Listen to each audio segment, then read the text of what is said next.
கிறிஸ்துவுக்குள் மிகவும் பிரியமானவர்களே, இயேசு கிறிஸ்துவின் இனிதான நாமத்தினாலே உங்கள் ஒவ்வொரு வாழ்த்துக்களை மனுஷர்களே, இன்று வேத வாசித்தீர்களா? இன்று ஜெபித்தீர்களா? இன்று குடும்ப ஜெபம் செய்தீர்களா? யோசித்துக் கொண்டே இந்த காணொலியை காணுங்கள். இந்த நாளில் கிறிஸ்துமஸை குறித்து தியானிக்கும் பொழுது ரகசியம் வெளிப்பட்டது என்கிற இந்த காணொலி மூலமாக உங்களோடு பேச வேண்டும் என்று சொல்லி ஆசைப்படுகிறேன். நாம் சொல்லுகிற ஒரு காரியம், இயேசு கிறிஸ்து பூமியில வெளிப்பட்டிருக்கிறார், கிறிஸ்துமஸ் என்று சொல்லி நாம் சொல்லுகிறோம், உண்மைதான். ஆனால் பவுல் 1 தீமோத்தேயு 3ஆம் அதிகாரம் 10ஆம் வசனத்தில் அவர் சொல்லுகிறார், ஒரு ரகசியம் வெளிப்பட்டிருக்கிறது என்று சொல்லி இயேசு கிறிஸ்து இந்த பூமியிலே வெளிப்பட்டதை குறித்து அவர் எழுதுகிறதை நாம் பார்க்கிறோம். பாருங்கள், 1 தீமோத்தேயு 3:16 சொல்லுகிறது, அன்றியும் தெய்வ பக்திக்குரிய ரகசியமானது யாவரும் ஒப்புக்கொள்கிறபடியே மகா மேன்மையுள்ளது. தேவன் மாம்சத்தில் வெளிப்பட்டார் என்று சொல்லி வேதம் சொல்லுகிறது. பாருங்கள், நம் ஆராதிக்கிற ஆண்டவர் சர்வத்தையும் படைத்தவர் மனிதனாக இந்த பூமியிலே வெளிப்பட்டார். அது ஒரு ரகசியம். இந்த ரகசியமானது வெளிப்படுத்தப்பட்டிருக்கிறது என்று சொல்லி பவுல் சொல்லுகிறதை நாம் பார்க்கிறோம். நாம் ஆதியாகமத்திலிருந்து நாம் பார்ப்போம் என்று சொன்னால், ஆதியாகமம் 3ஆம் அதிகாரம் 15ஆம் வசனத்திலே தேவன் அங்கே ஏவாளோடு பேசும்போது அவர் சொல்லுகிறார், ஏவாள் ஆதாம் சர்ப்பம் மூண்டும் இருக்கும்போது சர்ப்பத்தை குறித்து அவர் சொல்லும்போது அவர் சொல்லுகிறார், ஸ்திரீயின் வித்து அவர் தலையை நசுக்குவார், நீ அவர் குதிக்காலை நசுக்குவார் என்று அவர் சொல்லுகிறதை பார்க்கிறோம். பாருங்கள், ஒரு ரட்சகர் வெளிப்பட போகிறார், சாத்தானின் தலை நசுக்கப்பட போகிறது என்பது ஆதியாகமம் 3:15 சொல்லப்பட்டு விட்டது. என்னாகமோ 24ஆம் அதிகாரம் 17ஆம் வசனத்தில் நாம் பார்க்கும் பொழுது அங்கே பிலேயாமும் சொல்லுகிறார், யாக்கோபிலிருந்து ஒரு நட்சத்திரம் உதிக்கும் என்று சொல்லி அங்கே பிலேயாம் தீர்க்க தரிசனமாக நாம் சொல்லுகிறதை பார்க்கிறோம். தேவன் வெளிப்பட போகிறார் என்பதை என்னாகும் புஸ்தகத்திலும் பிலேயாம் வெளிப்படுத்துகிறது நாம் பார்க்கிறோம். உபாகமத்தில் நாம் பார்க்கிறோம் என்று சொன்னால் அங்கேயும் சொல்லப்பட்டிருக்கிறது. உபாகமம் 18ஆம் அதிகாரம் 15ஆம் வசனத்திலும் சொல்லப்பட்டிருக்கிறது. மோசே சொல்லும்போது சொல்லுகிறார், என்னை போல ஒரு தீர்க்கதரிசி உங்களிலிருந்து எழுதுவார், அவருக்கு நீங்கள் செவி கொடுங்கள் என்று சொல்லி இங்கே சொல்லுகிறதை பார்க்கிறோம். தேவன் மாம்சத்தில் வெளிப்பட போகிறார் என்பதை மோசேயும் அங்கே தீர்க்க தரிசனமாக சொல்லுகிறார்.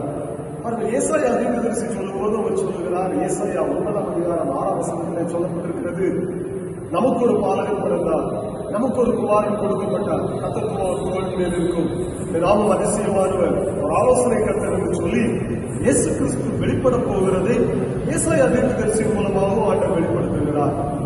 ஏன் ஏசாயா சொல்லுகிறார்? ஏசாயா 14ஆம் அதிகாரம் 1ஆம் வசனத்திலே சொல்லும்போது, ஈசா என்னும் அடிமரத்திலிருந்து ஒரு துளிர் தோன்றி அது செழிக்கும் என்று சொல்லுகிறதை நாம் பார்க்கிறோம். பாருங்கள், எந்த அளவுக்கு தீர்க்க தரிசனமானது ஒவ்வொரு காலங்களிலும் ஒவ்வொரு தீர்க்க தரிசிகளை கொண்டு தேவனுடைய பிள்ளைகளை கண்டு சொல்லப்பட்டுக் கொண்டே இருந்தது. ஆனால் அது ரகசியமாகவே இருந்தது.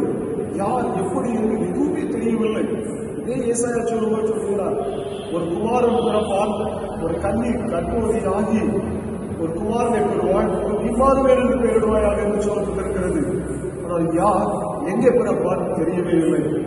யூதர்கள் இயேசு கிறிஸ்து கன்னியிடத்தில் பிறந்த பின்பும் அவரை விசுவாசிக்கவில்லை. அவர்தான் ரட்சகர், அவர்தான் மீட்பர் என்பதை அவர்கள் விசுவாசிக்கவில்லை.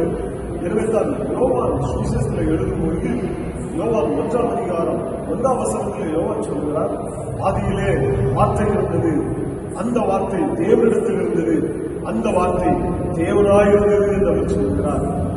யோவான் 1:10 சொல்லப்பட்டிருக்கிறது, அந்த வார்த்தை மாம்சமாகி நமக்குள்ளே வாசம் பண்ணினார் என்று அவர் சொல்கிறார். பாருங்கள், ஆதியிலே வார்த்தையாயிருந்த தேவன் சத்தத்தை மாத்திரம் கேட்டார்கள், எந்த உருவத்தையும் யாரும் காணவில்லை. வார்த்தையாயிருந்த தேவன் மாம்சத்திலே இயேசு என்கிற பெயரிலே இரட்சகராக வெளிப்பட்டார். அதை சொல்வதற்காகத்தான் யோவான் சுவிசேஷத்தையே எழுதுகிறது நாம் பார்க்கிறோம். வார்த்தையின் தேவன் மாம்சமாய் வெளிப்பட்டார். அதை மீண்டும் அநேக வருடங்கள் சென்ற பின்பும் யூதர்கள் விசுவாசிக்காதபடியினால் பவுல் அதை தீமோத்தேயுவுக்கு ஞாபகப்படுத்தி எழுதுகிறார். ஏன் மற்றவர்கள் இன்னும் விசுவாசிக்கவில்லை? வார்த்தையின் தேவன் மாம்சமாய் வெளிப்பட்டார் என்பதை ஏன் விசுவாசிக்கவில்லை என்று சொன்னால் அது ஒரு ரகசியம்.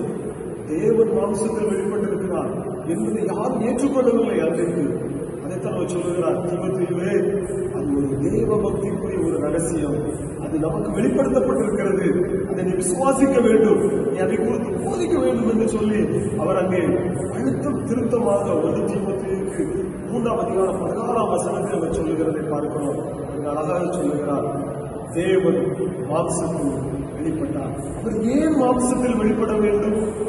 எபிரேயர் 2ஆம் அதிகாரத்தில் சொல்லப்பட்டிருக்கிறது, பிள்ளைகள் மாம்சத்தையும் இரத்தத்தையும் உடையவர்களாக இருக்க அவரும் அவர்களைப் போல மாம்சத்தில் வெளிப்பட்டார். காரணம், மரணத்துக்கு அதிபதியாகிய பிசாசானவனை அந்த மரணத்தினாலே அழிக்கும்படிக்கு அவர் வெளிப்பட்டார் என்று சொல்லி எபிரேயர் 2ஆம் அதிகாரத்திலே எபிரேய ஆக்கியோர் எழுதுகிறதை பார்க்கிறோம். இந்த காணொலியை கண்டுகொண்டிருக்கிற சகோதரனே, சகோதரியே, வாலிபனே, வாலிப தங்கச்சி, ஒருவேளை நீங்கள் இன்னும் இந்த ரட்சகரை குறித்து நீங்கள் அறியாமல் இருக்கிறீர்கள் என்று சொன்னார், சர்வத்தில் சிருஷ்டித்தவர் யார் என்பதை இன்னும் அறியாமல் இருக்கிறீர்கள் என்று சொன்னார், இயேசு கிறிஸ்து ஏன் இந்த பூமியில வெளிப்பட்டார் என்பதை நீங்கள் இன்னும் அறியாமல் இருக்கிறீர்கள் என்று சொன்னார், இந்த வார்த்தை உங்களை நோக்கி தான் கடந்து வருகிறது.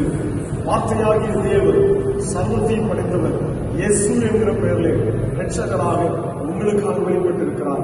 காரணம், உங்களை பாவத்திலிருந்து மீட்கும்படியாக, உங்களுக்கு ஒரு சந்தோஷத்தை தரும்படியாக, உங்களுக்கு ஒரு நிம்மதியை தரும்படியாக, வாழ்க்கையிலே ஒரு விடுதலையை தரும்படியாகத்தான் இயேசு கிறிஸ்து இந்த பூமியிலே மனிதனாக வெளிப்பட்டார். நீங்கள் விசுவாசிப்பீர்கள் என்று சொன்னார், ஏற்றுக்கொள்வீர்கள் என்று சொன்னார், ஆண்டவர் உங்களுக்கு இந்த மகிழ்ச்சியை தர போதுமானவராக இருக்கிறார். ஏசாயா 1ஆம் அதிகாரம் 1ஆம் வசனத்திலே சொல்லப்பட்டிருக்கிறது, இருளில் இருக்கிற ஜனங்கள் பெரிய வெளிச்சத்தை கண்டார்கள், மரண இருளின் திசையில் இருக்கிறவர்களுக்கு வெளிச்சம் உதித்தது என்று சொன்ன வேத வசனத்தின்படி இந்த கிறிஸ்துமஸ் பண்டிகை உங்களுடைய வாழ்க்கையிலும் உங்களுடைய குடும்பத்தின் வாழ்க்கையிலும் பெரிய ஒரு மகிழ்ச்சியையும் வெளிச்சத்தையும் சமாதானத்தையும் கட்டளையிடுவதாக கர்த்தர் தாமே உங்கள் ஒவ்வொருவரை ஆசீர்வதிப்பாராக. God bless you.